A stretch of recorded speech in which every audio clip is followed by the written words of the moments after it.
Panginoon, nais ko lamang pong magpasalamat sa lahat ng biyayang binibigay mo sa amin sa araw-araw.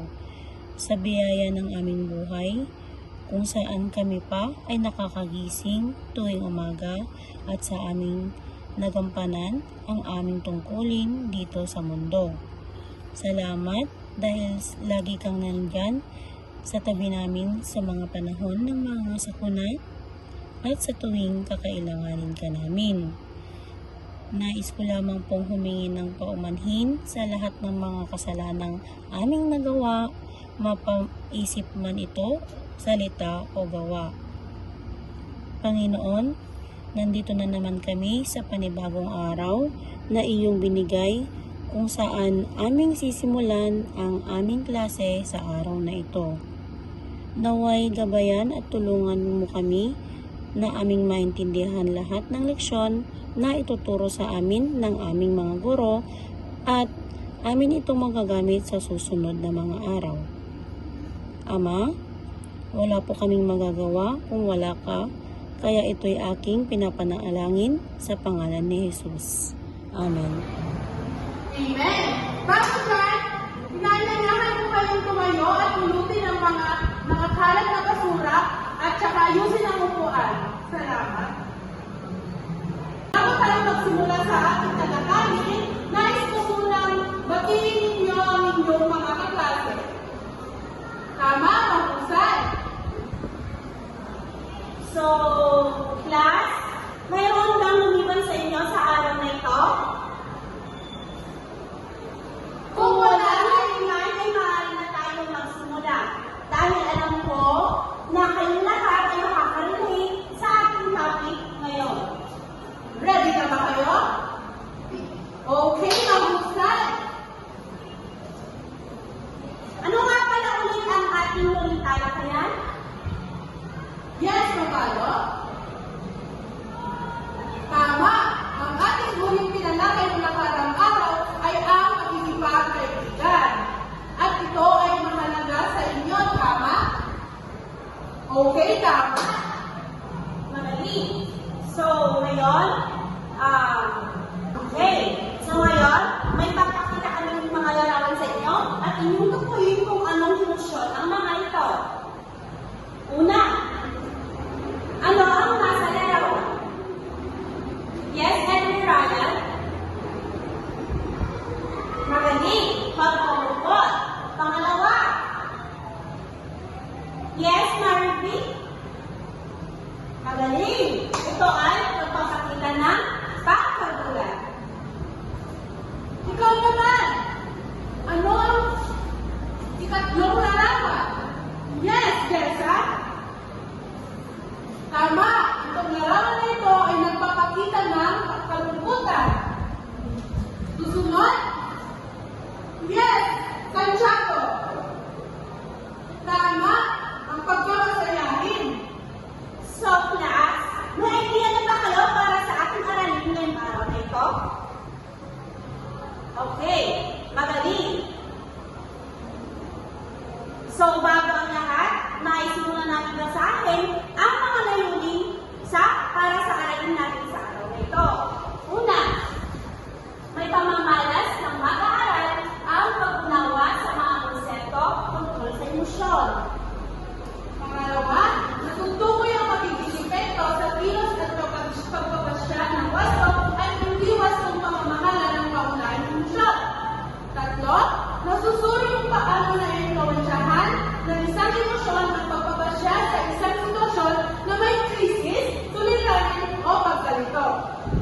Tama, ang ating paksa ngayon ay isang emosyon. So, class, ano nga ang emosyon? Yes, my friend. Mahusay.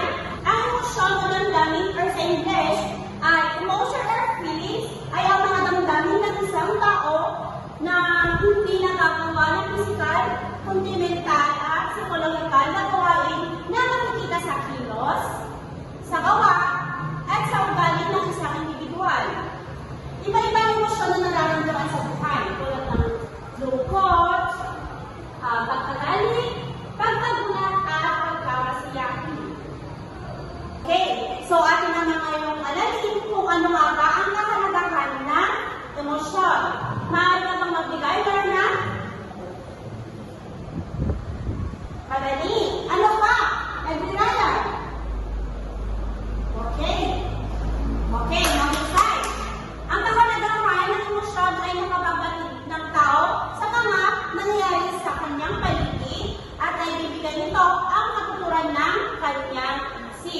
So, matutukoy ang higit na naangkop na kilos kung sakaling mararamdaman muli ang damdamin. Nagagamit sa pakikipagkomunikasyon o pakikipag-ugnayan sa ating kapwa. May 8 pangunahing uri ng emosyon ng tao. Una, Una ay ang pagkagalit. Ang pagkagalit ay ang puot, higit o galit ng isang damdamin na sanhi ng isang tao sa iba. Maaaring ding bunga ng higit sa ibang tao. Pangalawa, pagkamuhi. Ano nga ba ang pagkamuhi? So, ang pagkamuhi ay isang may masiging emosyon ng pagkainis. So, pangatlo, pagkagulat. Okay. Ang pagkagulat ay isang gustong dulot ng isang biglaang pangyayari. Okay. Ang pang-apat naman ay ang pagkalungkot. Ito naman ay pagkahinagpis o pagkadalamhati, kaugnay ng mahal sa buhay o mahalagang bagay na nawala sa atin.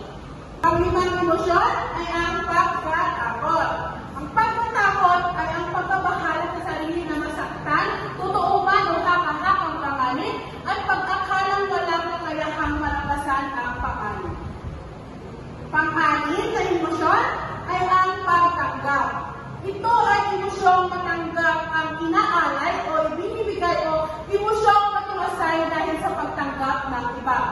Pang-pito ay ang pag-asa. Ang pag-asa ito ay positibong emosyon o paghihintay sa isang magandang mangyayari sa hinaharap. Ang 8 emosyon ay ang pagkagalak. Ang pagkagalak ito ay isang masibihing emosyon ng kasayahan, kaligayahan o kahuwaan. Okay. So, naiintindihan niyo ba ang 8 uri ng emosyon? Mahusay. Atin alamin naman kung ano ang mga tuwirang pangasiwa ng emosyon. Sa pamamagitan ng emosyon, na ipapamalas ng tao ang kanyang pagpapahalaga sa mga bagay sa kanyang paligid, tulad ng mga bagay na kanyang nakikita, naririnig, nalalasahan, naaamoy, nadarama at nararanasan. Kung kaya ito ay nararapat ng pamahalaan ng wasto upang magdulot ng maganda sa sarili at ugnayan sa kapwa. Naiintindihan mo ba? Okay, mahusay. Okay. So, ano nga ulit ang emosyon? Jessa? Okay, magaling. Bigyan ng 3 palakpak. Ngayon, ikaw, Maricel, ano ang kalaman ng emosyon para sa iyo? Tama. So, paano maayos sa pangangalaga or pagpapahayag ng emosyon? Yes, Julie? Okay. Magaling. Ano ang mga pangunahing damdamin ng tao? Ano yung 8? Yes, Maricel. Tama. Okay. So ngayon, tumako naman tayo para sa inyong patataya. Okay, babasahin ko muna ang tanong ko. Basahin mabuti at unawain ang bawat pag-usap. Piliin ang pinakaangkop na sagot at isulat ang letra sa sagot ng papel. Okay, number 1. Sa tuwing tayo ay nakakaranas ng krisis sa buhay dala ng negative emosyon, mahalaga na tayo ay mag-relax. Alin sa mga sumusunod ang hindi magandang paraan ng pag-relax? A. Makikinig ng mga musika. B. Paninigan ng iyo. C. Panunood. D. Pakikipagkwentuhan sa kaibigan. Yes! Tama! Letter A. Ang pakikinig ng musika. Pangalawa. Ito ay tugon o reaksyon ng tao sa mga bagay na kanyang nakita, nararamdaman, naaamoy, nalalasahan o naririnig na binibigyan ng interpretasyon ng kanyang isip. A. Kilos. B. Mood. C. Emotion. D. Decision.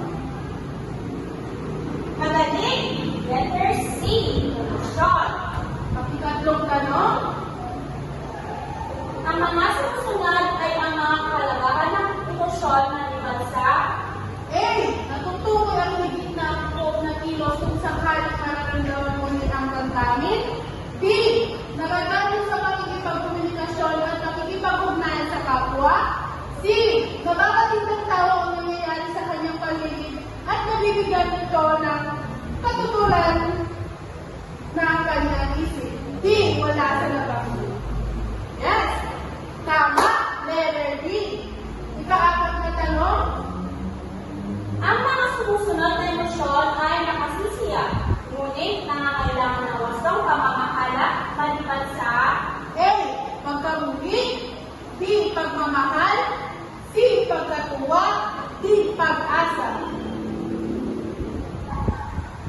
magaling, Letter A. ang pagkamuhi. 5. Ang panghuli, bakit mahalaga ang pamahalaan ang emosyon? A. Upang maging positibo sa buhay. B. Dahil ito ay nagbibigay ng buhay, kulay at saysay sa buhay ng tao. C. Dahil ito ay pagtataya o paghuhusga kung ang pakiramdam ay mabuti o masama. D.